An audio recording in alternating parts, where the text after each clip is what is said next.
উপস্থিত কমরেড এবং এই বাগমারি বাজারের আশেপাশে উপস্থিত মানুষজন, দীর্ঘক্ষণ ধরেই এই 26শে নভেম্বরের ধর্মঘটের সমর্থনে আমাদের সভা চলছে। 26শে নভেম্বরের ধর্মঘট ইত্যাদি নিয়ে আমাদের কথা আপনারা অনেক শুনেছেন, একটু অন্যরকম কথা ঠিক বলতে পারি। ধর্মঘট কেন করতে হবে ইত্যাদি তো শুনলাম অনেকক্ষণ ধরে। কাবাব খাওয়ার উপকারিতা জানেন? কাবাব খুব পছন্দের জিনিস আমাদের, অনেকে আমরা খাই। তো আমারও এই কাবাব খাওয়ার অভ্যেস ছিল। লকডাউনের শেষ 2 মাস কাবাব খাওয়ার অভ্যেসটা একটু বেড়ে গিয়েছে।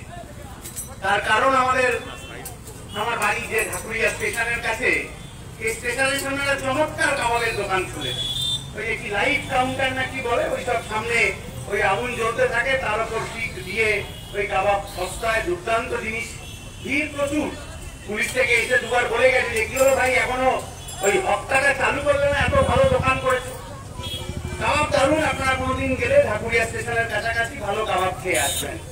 কিন্তু খবরদার, কাবাবটা খাওয়ার সময় বা তার আগে পরে যে সুন্দর জামা প্যান্ট পরা ছেলেটি ওই কাবাবের দোকানের পিছনে দেওয়ালে হেলান দিয়ে দাঁড়িয়ে থাকে, তার সাথে কথা বলতে যাবেন না। তার কারণ কথা বলতে গেলে আপনার ওই কাবাব ঠান্ডা হয়ে যাবে, ওইটা নিয়ে গরম কাবাব নিয়ে আপনি বাড়িতে খেতে পারবেন না। আর কিছু না, ছেলেটিও যন্ত্রণা গল্প শোনাবে।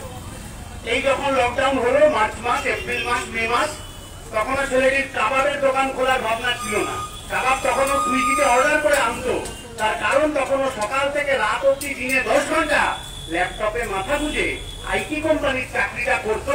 মাঝে মাঝে জল তেষ্টা পেলে আর ওই কাবাব খাওয়ার ইচ্ছে হলে সুইগি জোম্যাটোতে অর্ডার দিয়ে কাবাব নিয়ে আসতো। তার কারণ একটা মোটামুটি মাইনেও পেত। এই জুন, জুলাই, আগস্ট মাস নাগাদ ওর কোম্পানি ওকে বলে যে বাবা অনেক ভালো কাজ করেছো, ধন্যবাদ, এবার তুমি এসো, কাল থেকে আর তোমার চাকরিটা নেই। বাঁচতে হবে তো, আপনাকেও বাঁচতে হবে, আমাকেও বাঁচতে হবে। যার ওই 30,000 40,000 আইটি কোম্পানির চাকরিটা চলে গেল, ও তখন রাস্তায় দাঁড়িয়ে একটা কাবাবের দোকান দিয়ে। আমি একদিন জিজ্ঞেস করলাম যে তাহলে পুলিশে খুব ঝামেলা করছে, কি করবে? বলছি একটু অসুবিধা হচ্ছে, কিন্তু ভাবছি ওই যে তোমাদের সিআইটিউটি একটা হকারের মেম্বারশিপ হয়, ওইটা একবার করে নেব। সংগঠনের মধ্যে থাকলে পুলিশ একটু ঝামেলাটা কম করে। 26শে নভেম্বরের ধর্মঘট করার জন্য আমার ওই ঢাকুরিয়া স্টেশনের সামনের কাউন্টারের পাশে হেলান দিয়ে দাঁড়িয়ে থাকা ছেলেটাকে বোঝাতে হয় না যে কেন 26শে নভেম্বর ওই কাবাবের দোকানটা বন্ধ রাখতে হয়। নিজের জীবন দিয়ে যে বুঝেছে যে একদিন দোকান বন্ধ রাখতে হবে, তাহলে 364 দিন আমি ওই দোকান খোলা রাখতে পারবো।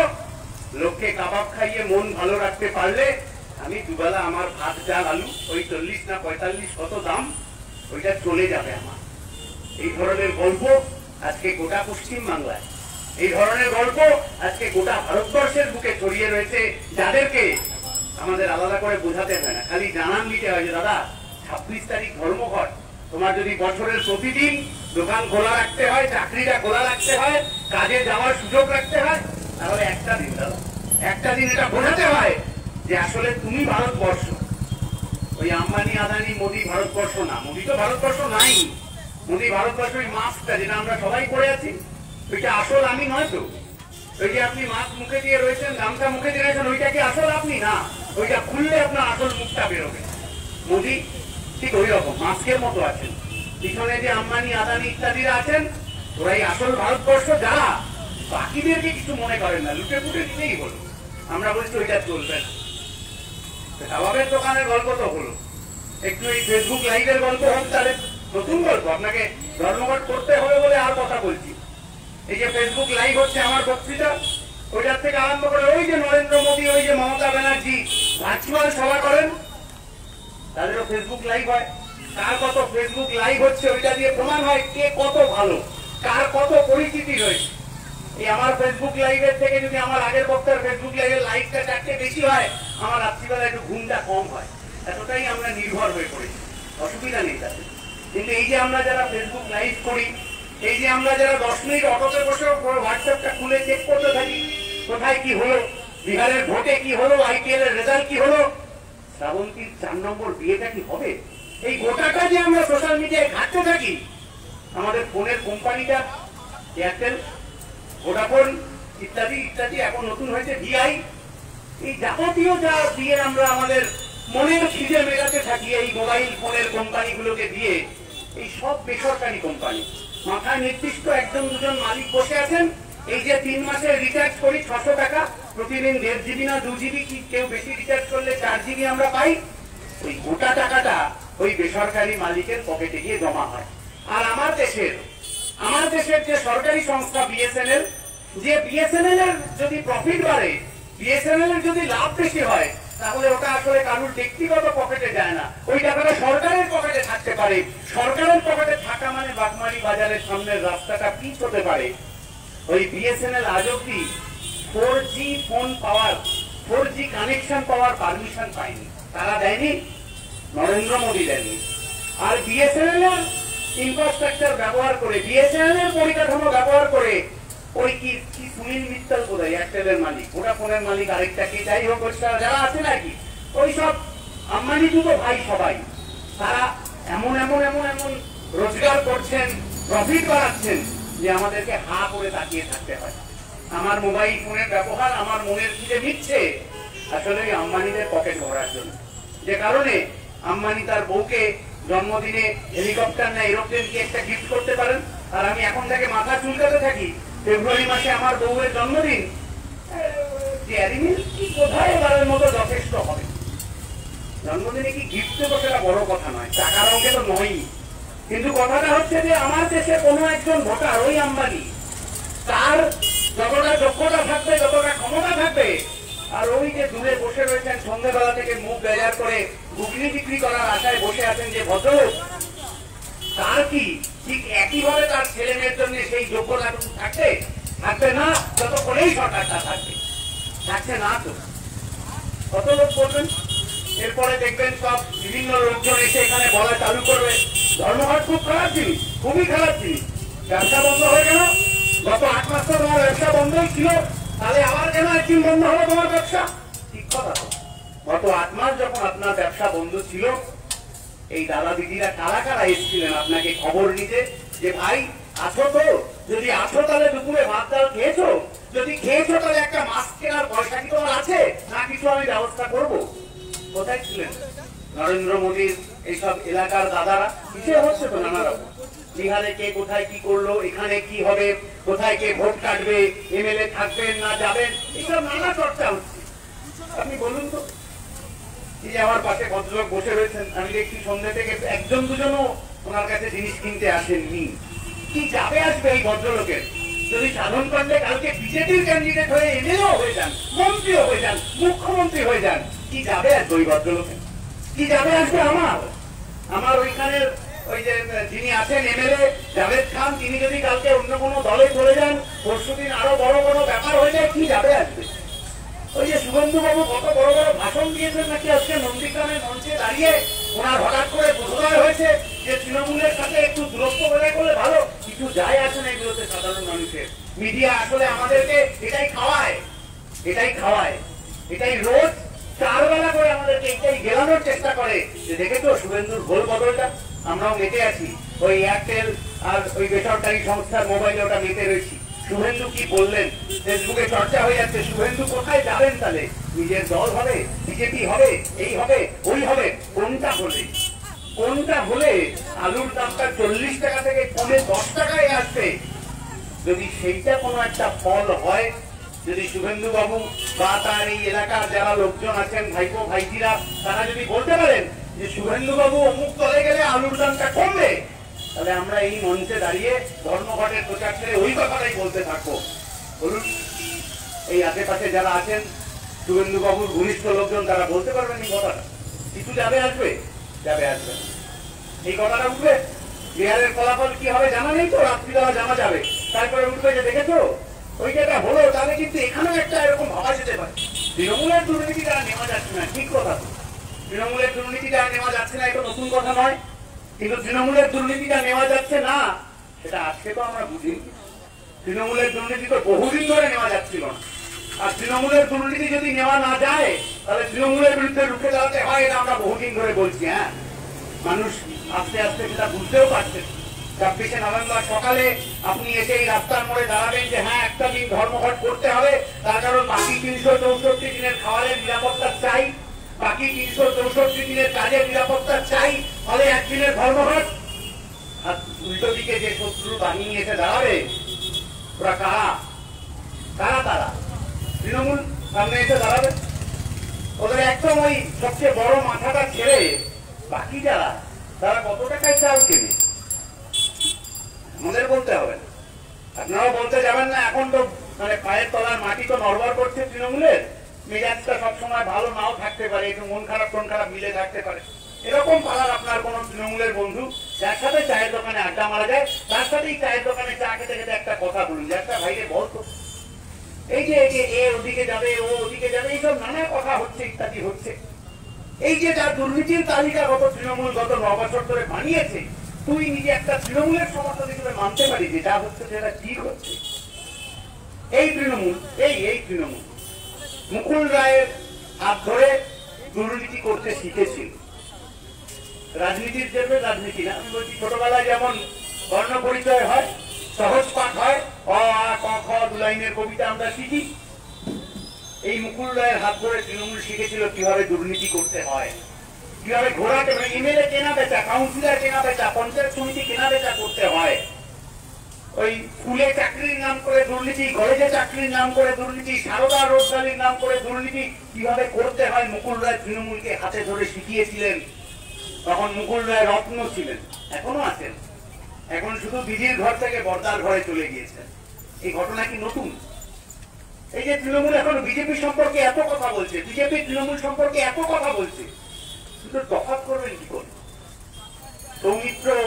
ভদ্রলোক সৌমিত্র খাঁ দুদিন আগে তৃণমূল নেত্রীর প্রশংসায় ভরিয়ে দিচ্ছিলেন, এখন গালাগালিতে ভরিয়ে দিচ্ছেন, কারণ এখন উনি বিজেপিতে চলে গেছেন। শঙ্কুদেব পান্ডা হাসি পায় ভদ্রলোককে দেখে। নারদার ভিডিও ভুলে যায়নি তো কেউ, নারদার ভিডিও। শঙ্কুদেব বাবু বলছেন যে আমার কমিশনটা হবে তো, তাহলে আমি ব্যাপারটা সেটিং করে দিচ্ছি। শ্রবণ চট্টোপাধ্যায় ওরকম ফর্সা সাদা ধবধবে তোয়ালে, আমরা জানতাম সাদা মানে শুদ্ধ, কালো মনে হয় নোংরা। ভাবনার মধ্যে ভুল ছিল, কালো মানে নোংরা হবে এরকম তো কোনো কথা নেই। কিন্তু সাদা ধবধবে তোয়ালের মুড়ে সোমবাবু টাকা পয়সা রাখলেন, কোথায় রাখলেন তিনি জানেন। তো তাকে নিয়ে এখন বিজেপি মাতামাতি করছে। আর আমরা এখানে কয়েকজন মানুষ, তারা ভাবছি বিজেপি এলে বোধহয় পশ্চিমবাংলার ভালো হবে, যেমন ভালো ত্রিপুরার হয়েছে। এই রাস্তায় যত দূর অব্দি মাইকের আওয়াজ আসছে, সরকারি কর্মচারী যারা আছেন তাদের যন্ত্রণা তো নতুন ব্যাপার নয়। কত শতাংশ দিয়ে বাকি, কত হচ্ছে যে অমুক অ্যালাউন্স বাকি, এগুলো আমার থেকে আপনারা ভালো জানবেন। এই বিজেপি ত্রিপুরায় ক্ষমতায় এসেছিল, বামফ্রন্টকে হটিয়ে বিজেপি বলছে সরকারি কর্মচারীদের সব পেনশন আর হবে না, সব বন্ধ। সরকারি কর্মচারীদের যন্ত্রণা অন্যরকম। বেসরকারি কর্মচারী যারা আছে তারা বলছেন আরে পেনশন তো পাই না, মাইনেটা ঠিকঠাক পাবো তো? কোথায়? গত 8 মাস ধরে এই আমরা আজকে বলছি ধর্মঘটে আপনি একদিন যাবেন না দাদা, আপনার মাইনেটা কাটা গেলে একটু সহ্য করে নেবেন, এটা একটা বড় লড়াই, ভালোভাবে বেঁচে থাকার লড়াই। অনেকে বলছেন যে মাইনে কাটা যাবে, ভাই যাও, ধর্মঘট ভেঙে যাও। গত 8 মাস ধরে কত মানুষের কাজ ছিল না, 8 মাস ধরে কত মানুষের মাইনে কাটা গেছে, সেই হিসেব বিজেপির নেতারা দিতে পারবেন না, তৃণমূলের নেতারাও দিতে পারবেন না। আর যারা মাঝখানে দুলছেন তারা তো কিছু বলতে পারবেন না, তার কারণ তারা নিজের জমি পোক্ত করার জন্য লড়ছেন। ও 27 কোটি লোকের কাজ গেছে না, 15 কোটি বেকার, তাতে আমার ঘন্টা, আমি তো নিজের টুকু বুঝেনি যে 21-এর নির্বাচনে কোন দিকে গেলে আমার নিজের জায়গাটা পোক্ত হয়। এইরকম একটা দল, এইরকম একটা সরকার, এরকম একটা রাজনীতি পশ্চিমবাংলার মানুষের ভালো করতে পারে না। কি দাবি করেছে আমরা সম্পত্তিরা? 26শে নভেম্বরের ধর্মঘটকে নিয়ে কি মারাত্মক দাবিটা আছে? এই সময় যারা বেকার হয়েছেন, যাদের কাজ চলে গেছে, তাদেরকে কিছু মাসিক ভাতা দেবেন 6000 টাকা করে, অন্তত আগামী 6 মাস। খুব বিরাট দাবি করে ফেলেছি। কেন? ওই যখন বড় বড় কোম্পানিগুলো লসে রান করে, আম্বানি আদানি অমুক তমুক, তখন সরকার রিজার্ভ ব্যাংকের টাকা ভেঙে ওই কোম্পানিগুলোকে দেয় না। এই যে বিজয় মালিয়া বিদেশে পালিয়েছেন, আপনি বলতে পারেন যে আমার কি, বিজয় মালিয়া পালিয়েছে তো পালিয়েছে, আমি সামান্য একটা ফল ব্যবসায়ী, তুমি আমার একটু বিজয় মালিয়ার গল্প শোনাচ্ছেন। সত্যি খুব কঠিন ব্যাপার। বিজয় মালিয়া পালিয়েছেন, একা পালেননি, সঙ্গে খালি টাকা নিয়ে পালিয়েছেন। সেই টাকা এলো কোথা থেকে? 3-4টে ব্যাংকের ফান্ড, টোটাল ফান্ড এক জায়গায় করে, ওটাকে ইংরেজিতে কনসোর্টিয়াম বলে, ওই কনসোর্টিয়াম তৈরি করে ওইখান থেকে লোন দেওয়া হয়েছিল বিজয় মালিয়াকে, ওই টাকা শোধ না করে উনি পালিয়েছেন। তাতে আমার কি, আপনারই বা কি? তাতে আমার আপনার ইটা যে 3 বছর আগে আমি আমার মায়ের এফডি করতে গেছিলাম ওই স্টেট ব্যাংকে। স্টেট ব্যাংক তখন 9.5% ইন্টারেস্ট দিত, 9.5%, মাথায় রাখবেন, 3 বছর আগে। আর 3 বছর পর এই গত সপ্তাহে আমি আমার মায়ের ফিক্সড ডিপোজিটটা আবার রিনিউ করতে গেছি। ম্যানেজার উল্টো দিকে ঘুরে কোনো মতে সই করে ছেড়ে দিচ্ছেন।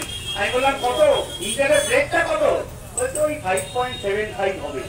আমি বললাম 9.5 থেকে কমে গিয়ে 5.75, বাকি টাকা গেল কোথায়? ম্যানেজার বলছেন দেখুন আপনি আসুন, আমার কাজ আছে, এইসব প্রশ্ন আমায় করে কেন বিব্রত করছেন? অঙ্কটা তো সোজা। আমার আপনার মাথার ঘাম পায়ে ফেলে রোজগার করা টাকা, সেই টাকা ব্যাংকে রেখেছিলাম নিজের ভবিষ্যতের জন্য। কালকে মায়ের যদি হঠাৎ করে একটা বিরাট অসুখ হয়, টাকা পাবো কোথায়? কালকে আমার ছোট বোনটাকে কলেজে ভর্তি করতে হবে, টাকা পাবো কোথায়? ব্যাংকে টাকা রেখেছি, জমিয়েছি ওই কারণেই। আর আমার আপনার মাথার ঘাম পায়ে ফেলে রোজগার করা টাকা বিজেপির নেতারা ওই আম্বানি আদানি মালিয়াদের টিকিয়ে দেবে। আমরা এই রাস্তায় দাঁড়িয়ে চুপচাপ মাথা নিচু করে মেনে নেব? এটা আমরা পারবো না। মেনে নেব না বলেই 26শে নভেম্বরের রাস্তায় দাঁড়িয়ে ধর্মঘট হবে। ঘুরতে যাবেন না? শীতকাল পড়েছে তো। দার্জিলিং, সিকিম খুলে গেছে, এখন খুব সহজে যাওয়া যাচ্ছে, একটা ট্রাভেল পাস করলেই যাওয়া যাচ্ছে। আমি ঘুরে এলাম কয়েকদিন আগে। যাবেন না ঘুরতে? এখান থেকে দার্জিলিং মেল ছাড়ছে রাত 8টায়। স্লিপারের ভাড়া 400 টাকা। বেশি দিন চিন্তা করতে হবে না আপনাকে। 109খানা ভারতীয় রেলের রুট, এই যে দার্জিলিং রেলের রুট, ওইখানে কাঞ্চনজঙ্ঘার রুট, বা এখান থেকে ওই ব্যাঙ্গালোরে চিকিৎসা করাতে যান যে যশবন্তপুর এক্সপ্রেস দুরন্ত, তার রুট, এই ধরনের সমস্ত রুট কেন্দ্রীয় সরকার বিক্রি করে দিচ্ছে বেসরকারি মালিকদের। চিন্তা করবেন না। এবারে 400 টাকা স্লিপারে ঘুরে আসবেন। 2021 সালের শীতে আপনি যখন দার্জিলিং ঘুরতে যাবেন, কাঞ্চনজঙ্ঘার অপরূপ সৌন্দর্য দেখার আগে ওই 400 টাকার স্লিপারটা আপনাকে 2400 টাকায় কিনতে হবে। তাছাড়া আর কোনো উপায় আমাদের কাছে থাকবে না। এই হাওড়া স্টেশনে প্ল্যাটফর্ম টিকিটটা 5 টাকা। ওই 5 টাকার প্ল্যাটফর্ম টিকিটটা 50 টাকায় গিয়ে দাঁড়াবে। আমাদের কাছে দ্বিতীয় কোনো উপায় থাকবে না, শুধুমাত্র এই সরকারটার পরিবর্তন করা ছাড়া, শুধুমাত্র এই শক্তিটাকে ধ্বংস করে দেওয়া ছাড়া আমাদের কাছে দ্বিতীয় কোনো উপায় থাকবে না। এই কারণে ধর্মঘট করতে বল। এই কারণে অনেকে বলছেন যে না না, বিজেপি যখন করেছে ওটা ভালোর জন্যই করেছে। নোটপাতিটা নিশ্চয়ই সন্ত্রাসবাদীর তো মাথা ভেঙে গড়িয়ে দেওয়ার কথা ছিল, এটা আজকের কথা না। আজকেই তো নাকি 8 তারিখ গত পরশুদিন এই নোট বাতিলের যা 4 বছর বর্ষপূর্তি আর কি, সেদিন যারা বলেছিলেন ফেসবুকে হোক সামনে হোক, আজকে সেই কথা তারা বলছেন না, অসুবিধার কিছু নেই। কিন্তু এই নোট বাতিলের মতো যা যা পদক্ষেপ ওরা নিয়েছিল ওটা আসলে সামনের মুখোশ ছিল, পেছনের মুখটা অন্য ছিল। এই বিজেপি ভারতবর্ষের সংবিধান মানে না। আপনি বলবেন তো কি সংবিধান মানে তো কি হয়েছে? সংবিধান কি এমন বিরাট ব্যাপার, কত লোক ভেঙে দিচ্ছে? এটা কোনো বড় কথা না। অনেকেই সংবিধান সম্পর্কে অনেক রকম কথাবার্তা বলে থাকেন। এই বিজেপি তারা নিজেদের একটা সংবিধান বানিয়েছে। সেই সংবিধান ওরা বানায়নি, বছরের পর বছর আগে ওই সময় কানে শুনে লোকের স্মৃতির মতো করে সেটা পালন করত। তার নাম মনুসংহিতা। আরএসএস এর নেতারা আশেপাশে থাকলে একটা চ্যালেঞ্জ হয়ে যেতে পারে, মনুসংহিতা পড়েছেন কিনা। 27 শ্লোক আছে মনুসংহিতায়, 12টা অধ্যায়। একটা অধ্যায়ের একটা শ্লোকে মহিলাদের সম্পর্কে কোনো ভালো কথা আপনি পাবেন না। বিজেপি আরএসএস এটাকে তাদের মূল মন্ত্র বলে, মূল গ্রন্থ বলে মনে করে। পত্রিকাতে লেখা রয়েছে এই পশ্চিমবাংলায়, ভারতবর্ষ জুড়ে ওই মনুসংহিতা যেদিন থেকে চালু হবে সেদিন থেকে গোটা ভারতবর্ষে মহিলাদের দুটো কাজ থাকবে, একটা বাড়ির কাজ করা আর একটা সন্তান উৎপাদন করা। তার বাইরে গোটা ভারতবর্ষে মহিলাদের কোনো কাজ থাকবে না। আজকেই যারা বড় বড় বিজেপির হয়ে কথা বলছেন তাদেরকেও, তার বাড়ির মহিলাদেরও আর চাকরি করতে যাওয়ার সুযোগ থাকবে না, তার বাড়ির মহিলাদের বাইরে বেরোনোর সুযোগ থাকবে না। এইরকম একটা পশ্চাৎপদ অবস্থায় ওরা গোটা দেশটাকে টেনে নিয়ে যেতে চায়। ওরা এটা আগে বলে না, কিন্তু আসলে ওরা নানাভাবে পরতে খুলতে থাকে। আর তৃণমূল 26 তারিখ সকালবেলা আসবে, ওরা আমাদের আটকাবে, বিচারঘাট দিতেও পারে, কিন্তু এবারের পরিস্থিতি আলাদা আছে। যার পায়ের তলার মাটি নড়বড় করছে, সে যদি কারুর দিকে লাঠি তুলতে যায় আর পায়ের তলার মাটি যদি আরো নড়বড় করে যায়, মাটিতে পড়বে কিন্তু ওরাই। দুর্নীতির তালিকায় বহুদিন আগেই 1 নম্বরে নাম উঠেছে মাননীয় মমতা ব্যানার্জি। 2021-এ ক্ষমতা থেকে চলে যাওয়ার আগে ভদ্রমহিলা যে শেষ বইটা লিখবেন, সেই বইটার নাম হবে চুরি কয় প্রকার ও কি কি।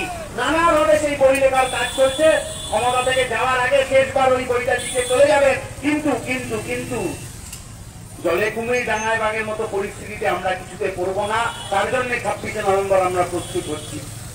জলে কুমির ডাঙায় বাঘ মানে এখানে তৃণমূল আছে, তৃণমূলের উপর প্রচুর মানুষ বিতস্ত আছেন, পয়সা খেয়ে গেলে যাচ্ছাতাই অবস্থা করে দিয়েছে। মানে যাই হোক, স্কুলে দুর্নীতি, কলেজে দুর্নীতি, সরকারি চাকরির ক্ষেত্রে দুর্নীতি, বেসরকারি কাজের ক্ষেত্রে দুর্নীতি, রাস্তা ঠিক হবে দুর্নীতি, পায়খানা হবে দুর্নীতি। ও লিস্ট আমি বলে শেষ করতে পারবো না দাদা। কিন্তু কথাটা হচ্ছে এইটা যে তৃণমূলের দুর্নীতির বিরুদ্ধে যদি বিজেপি এত লড়াই করে, তাহলে বিজেপি ক্ষমতায় থাকার সময় এই যে কেন্দ্রীয় সরকারি সংস্থাগুলো এত রকম তদন্ত তৃণমূলের বিরুদ্ধে শুরু করেছিল, সেই একটা তদন্ত আজ অব্দি শেষ হলো না কেন? এই জবাবটা অধুনা বিজেপির নেতা মুকুল রায় দেবেন, না ওই বড় বড় ডায়লগ দেওয়া দিলীপ বাবু দেবেন, আমরা জানি না। আমরা তো জবাবটা চাই। সারদা, নারদা, রোজ ভ্যালি নিয়ে যদি এতই বিজেপির নেতারা মাতামাতি করলেন, তাহলে একটা তদন্ত রোগটি আজকে ফলাফল বেরোলো না কেন? ওই যে ধর্মতলায় এসে ওদের নেতা বললেন না, এবার ভাগ মদন ভাগ হবে, তারপরে ভাগ মুকুল ভাগ হবে, তারপরে ভাগ মমতা ভাগ হবে। কোথায় গেল ওই সব ডায়লগ? গোটা বিজেপি পার্টিটা ভরে গেল তৃণমূলের লোক দিয়ে। ভরে নেব না? সেটিং চলছে, ধরে নেব না? আরে ওরকম ভাই বোনের ঝগড়া কত হয়, তাই বলে ভাইফোঁটার দিনও থাকবে নাকি? তাই এবার বোধহয় ভাইফোঁটারা ফোনেই হবে। মমতা ব্যানার্জি যেরকম ফোন করেছিলেন অমিত শাহ ছেলেকে, যে বাবা যাতে মাস্কটা পরে দেখো। আহা, খালি মাস্ক পরার জন্য উনি ফোন করেছেন। আমাকে বাঁচাও এই কথা তো উনি ফোনে বলেননি, কেউ কোথাও শোনেনি এই কথা। উনি বলেছেন যে বাবা আমাকে বাঁচাও, এই পশ্চিমবাংলায় আরএসএস এর জমি করে দেবো তোমায়। পশ্চিমবাংলায় আরএসএস এর জমি করে দেওয়া মানে এই বাগমারির রাস্তা দিয়ে তলোয়ার নিয়ে মিছিল। আপনি মনে ভাববেন না ওরা ওইটা বলার চেষ্টা করে, ভুল বোঝানোর চেষ্টা করে যে ওরা একটা নির্দিষ্ট ধর্মের নাকি রক্ষাকর্তা। একদম তা নয়। কিভাবে হবে? কোন একটা সনাতন ধর্ম সে 1000 বছর, 2000 বছর, 5000 বছর ধরে চলছে, আর ওই 94 বছর বয়স্ক আরএসএস তারা একে একে কোন একটা ধর্মকে বাঁচাবে? বরং ভাবুন, উল্টো এতদিন ধরে ওই ধর্ম সুরক্ষিত ছিল। যারা ধর্ম পালন করতে চান তারা করতেন, যারা পালন করতে চান না তারা করতেন না। এই আরএসএস আসার পর থেকে ধর্ম নিয়ে ব্যবসা চালু হলো। ওই আসাদুদ্দিন ওয়াইসির এমআইএম আসার পর থেকে আরেকটা ধর্ম নিয়ে ব্যবসা চালু হলো। কোন ধর্মগ্রন্থ, কোন গুরু ঠাকুর, কোন ওইসব মৌলবী ইত্যাদি তারা কখনো তো কোনোদিন কাউকে বলেনি যে তোমায় যদি বাঁচতে হয় তাহলে অমুক ধর্মের লোককে খুন করতে হবে। এই যে সামনে মন্দিরটা, আমি বক্তৃতা দেওয়ার আগে ওখানে পাইকারি করছিলাম, ওদের পুজো শেষ হয়েছে, প্রসাদ দেওয়া হচ্ছিল সবাইকে। মন্দিরের যে পুরুষ ভদ্রলোক ছিলেন, পুরোহিত মশাই যিনি ছিলেন, উনি তো প্রসাদ দেওয়ার আগে কাউকে জিজ্ঞেস করেননি যে একটা প্রসাদ তো দিচ্ছ, তোমার ধর্মটা কি ভাই, তোমার জাতটা কি, উঁচু জাত, নিচু জাত, কোন জাতের তুমি, গায়ের না ব্রাহ্মণ, কোনোদিন জিজ্ঞেস করেননি কাউকে। কোন ধর্ম কোনোদিন কাউকে ওগুলো জিজ্ঞেস করে না। কিন্তু ধর্মটা নিয়ে যাতে ব্যবসা হয়, তারা ওইটা লোককে জিজ্ঞেস করতে থাকে যে ভাই জাতটা কি, কায়েত হলে রাম মন্দিরের উদ্বোধনে তুমি যেতে পারবে না, তোমাকে করোনার নাম করে হাসপাতালে ভর্তি হতে হবে। তুমি যদি অমুক লোককে খুন করতে না পারো, তাহলে এই পশ্চিমবাংলায় তোমার চাকরিটা হবে না। এই করে আমাদেরকে লড়িয়ে দেওয়ার চেষ্টা হচ্ছে। এইসব ভাগাভাগি ইত্যাদি, কত ভাগ হবে, 21-এ কি হবে না হবে, ওইটা নিয়ে চারিদিকে চর্চা চলছে। একটা খুব ছোট্ট কথা বলে যাই, ভেবে নেবেন আপনারা, জবাব দিতে হবে না আমাদেরকে, ভেবে নেবেন। পশ্চিমবাংলায় এখন দু রকমের লোক থাকছে। শুধু পশ্চিমবাংলা কেন, ভারতবর্ষেই এখন 2 রকমের লোক থাকছে। এক হচ্ছে খেটে খাওয়া, আর এক হচ্ছে লুটে খাওয়া। গোটা ভারতবর্ষ এই দুটো ভাগের মধ্যেই ভেঙে গেছে। গত 8 মাস ধরে খেটে খাওয়া লোক কোথায় ছিল, কি খেয়েছিল, কি করছিল, কি করছিল, কেউ খোঁজ রাখেনি। বামপন্থীরা খোঁজ রেখেছে। আপনি শ্রমজীবী বাজার বলতে পারেন, আপনি এখানে শ্রমজীবী ক্যান্টিন বলতে পারেন, জনতার ডাক্তারখানা বলতে পারেন। পাড়ায় ডাক্তার বসছে না বলে বামপন্থীরা পাড়ার মধ্যে একজন ডাক্তারবাবুকে এসে বলছে আপনার পায়ে পড়ে আপনি এখানে বসুন, পাড়ার লোক ডাক্তার দেখাতে না পারে অসুস্থ হয়ে আরো সমস্যা বাড়ছে, আপনাকে এখানে বসতে হবে। জনতার রান্নাঘর থেকে আরম্ভ করে জনতার ক্যান্টিন হয়ে জনতার ডাক্তারখানা, এই গোটাটা শুরু হয়ে গেছে জনতার ধর্মঘট। জনতার ধর্মঘট মানে জনতার দাবিতে ধর্মঘট। 130 কোটি লোকের দুবেলা দুমুঠো ভাত, ডাল, আলু সেদ্ধ চাই, সেই দাবিতে ধর্মঘট। 130 কোটি লোকের মধ্যে যে কটা লোক 5 মাসের আগে অব্দি তার হাতে চাকরি ছিল, সেই লোকগুলোর চাকরি ফেরত দেওয়ার দাবিতে ধর্মঘট।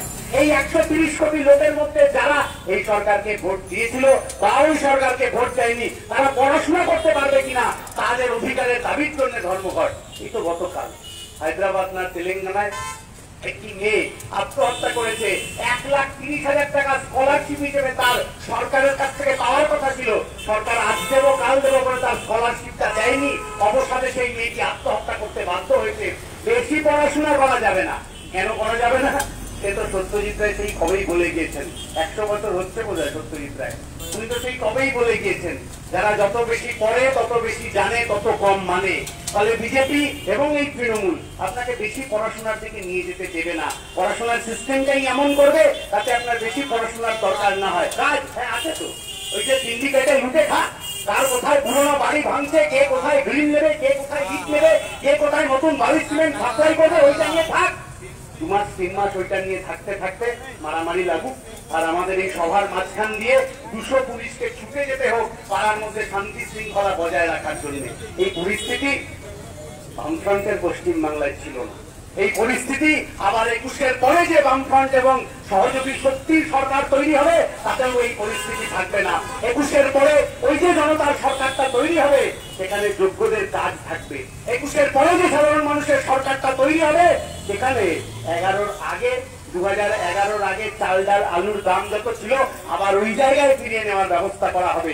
2011-র আগে যে মানসিক শান্তি নিয়ে আমি আপনি রাতে ঘুমোতে যেতাম আবার ওই একই জায়গায় ফেরানোর ব্যবস্থা করা হবে।